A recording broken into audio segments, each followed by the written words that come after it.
Welcome back to Inglés 4.0, the radio show. Let's go!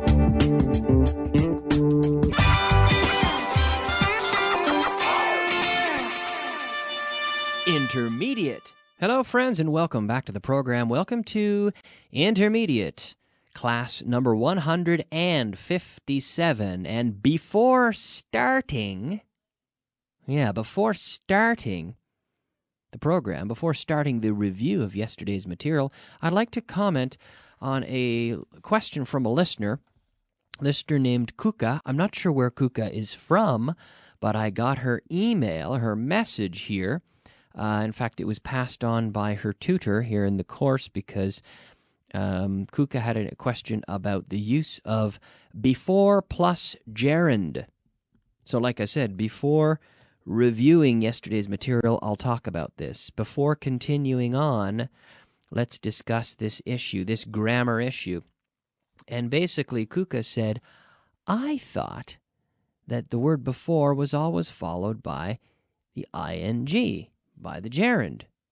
But Kuka was a bit confused when in a recent class she saw the question, what did George Orwell do before he became a novelist? And she said, well, that's not the gerund.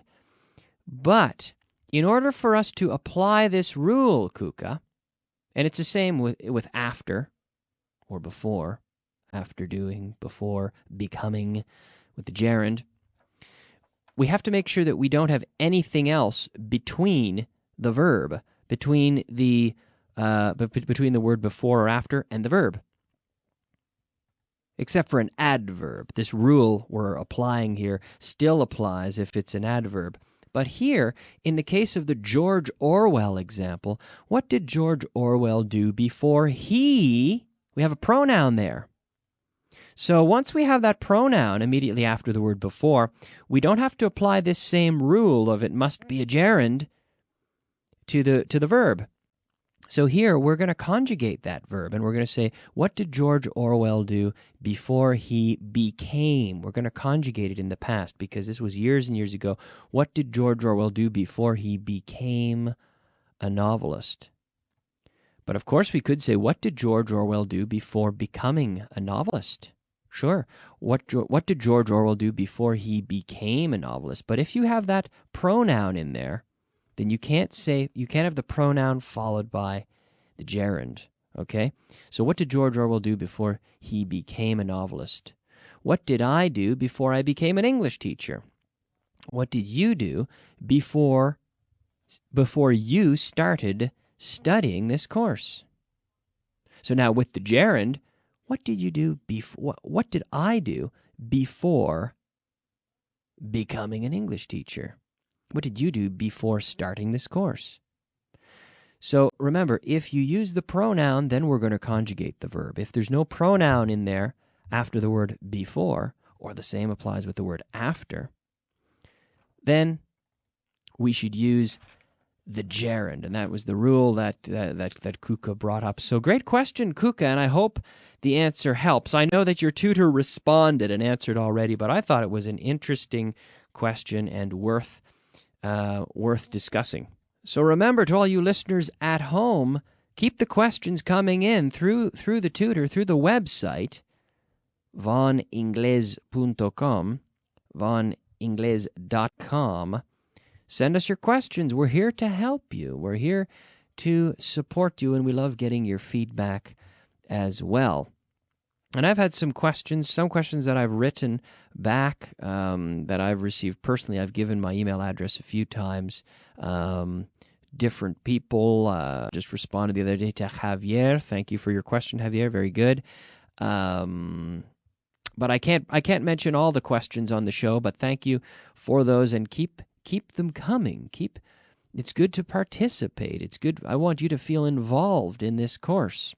And I think it's great that all the listeners can benefit from the questions that you may bring up. So write in through the website, voningles.com.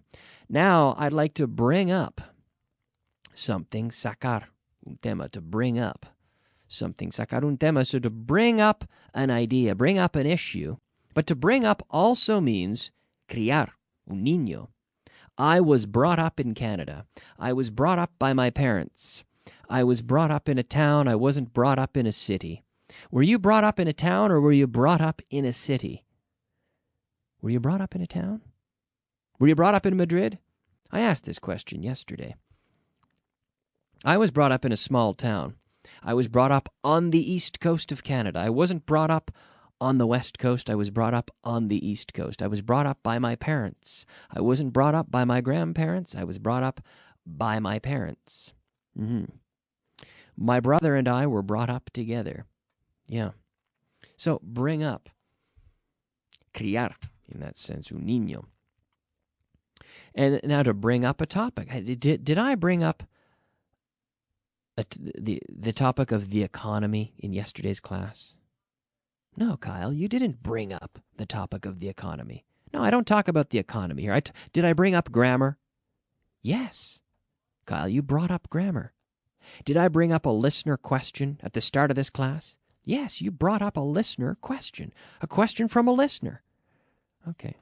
Did I bring up a phrasal verb in the last class? Yes, Kyle, you brought up a phrasal verb in the last class. In fact, it was this phrasal verb, to bring up, because now I'm just reviewing it. Did I bring up this very same point in the last class? Yes, you brought up the very same point in the last class. So to raise a theme, sacar un tema, to bring up a topic. Okay, now let's move on to something that we didn't have time to look at in the last class. We were going to talk about spelling. Spelling of surnames. So we ran out of time, but basically, if you're on the telephone, it's good to say, can you spell that for me, please? So I'll say a surname. I'll say, the surname is, and then I want you to say, can you spell that for me, please? And I'll spell it, okay? So the surname is Miller, which is my surname. Can you spell that for me, please? Okay. Can you spell that for me, please? Yes. That's M-I-L-L-A-R. Yes, my surname is Miller. M-I-L-L-A-R, not M-I-L-L-E-R.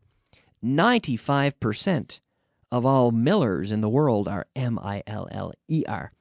But mine is M-I-L-L-A-R. Yeah, that's M-I-L-L-A-R, Millar. The surname is Larocque. Can you spell that for me, please? Okay. Capital L. Capital. Mayúscula. Capital L. Lowercase. Lowercase a, so the small a. Capital R-O-C Q-U-E.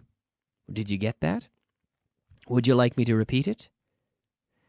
Did you get that? Capital L, lowercase r, capital L, lowercase a, capital R, lowercase O-C-Q-U-E, Larocque. How do you spell that? Larocque, L-A-R-O-C-Q-U-E. The surname is Langell. Langell. I have a friend back in Canada named Jeff Langell. What's that? How do you spell that? L-A-N-G-I-L-L-E. That's L-A-N-G-I-L-L-E. The final surname is Wilkinson. How do you spell that? Can you spell that, please? Yes, that's W-I-L-K-I-N-S-O-N.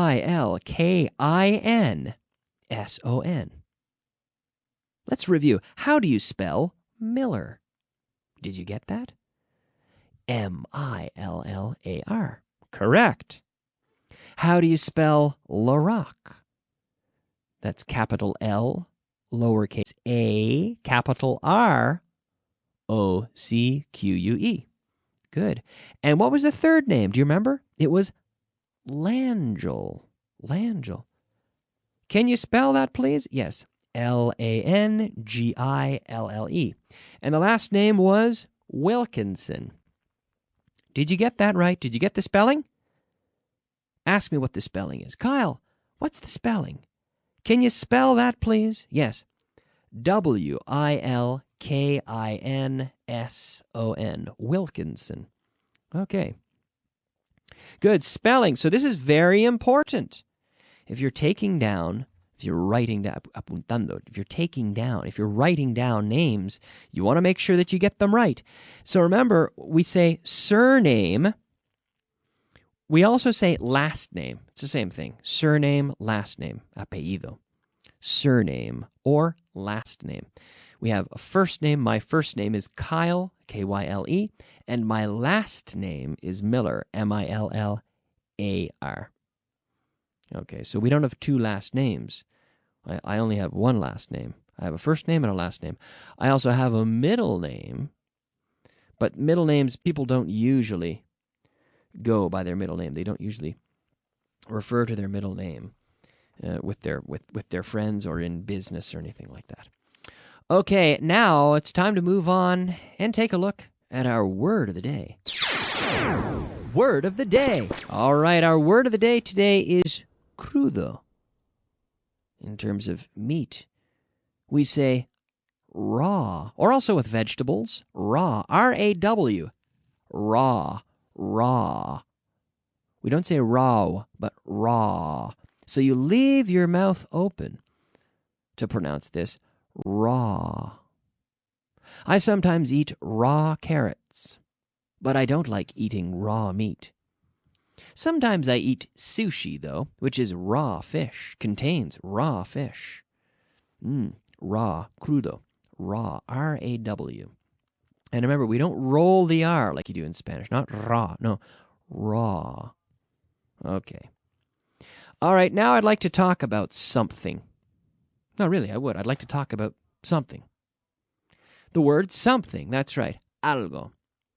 But here we're using something in affirmatives, okay? Estoy buscando algo. I'm looking for something. Hay algo en el armario. There's something in the closet. Algo me acaba de morder. Something's just bitten me. Something's just bitten me. Okay. So give me an affirmative answer. Give me an affirmative answer. Is there anything in the closet? Yes. There's something in the closet. Was there anything left when you got there? Yes, there was something. So in the affirmative, we use something. There was something left when we got there. Will there be anything new this year? Yes, there will be something new this year. Will there be anything for the new team members? Yes, there will be something for the new team members. Is there anything to eat? Yes, there's something to eat. So in the affirmative, algo, in the affirmative, we use something. Something. All right, let's move on now and take a look at our vocabulary of the day. Vocabulary of the day. All right, it is time for the vocabulary of the day, our 5 words of vocabulary. The first word, ramas, ramas, de árbol. We say branches, branches. La dirección, the management, not the direction. No, the direction is north, south, east, west, over there. But those are directions. But here, the management, la dirección, the management, gobernar. This is the verb to govern, to govern. Echar al correo. I did this today. The verb to mail. I mailed a letter today. To mail. Mail, M-A-I-L. And the noun for that for the letter is mail. You've got mail, right? Proporcionar, suministrar. This is to provide. To provide. Provide. All right, very good. Our 5 words of vocabulary. We have a few minutes left, and it's time to move on to today's translation list. Translation. Yes, today translation list number 57. 57, all right. Number 1. So remember, please repeat out loud at all times. No estoy de acuerdo con tu forma de hacer las cosas. I don't agree with your way of doing things. I don't agree with your way of doing things. Number 2. Tengo las manos mojadas. My hands are wet. I don't say, now, notice we don't say I have my hands wet. No. My hands are wet. They're wet. My hands are wet. Number 3. Lo más importante de momento es empezar. The most important thing for now is to start. The most important thing for now is to start. Number 4. Lo más difícil para mí es levantarme por la mañana. The most difficult thing for me is to get up in the morning. Number 5. Resuélvelo. Solve it. Solve it.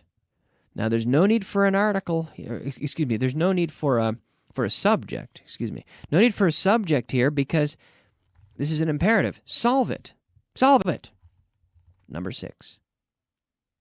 Si no entregas la mercancía hoy, vamos a cancelar el pedido. If you don't deliver the merchandise today, we're going to cancel the order. If you don't deliver the merchandise today, we're going to cancel the order. Number 7.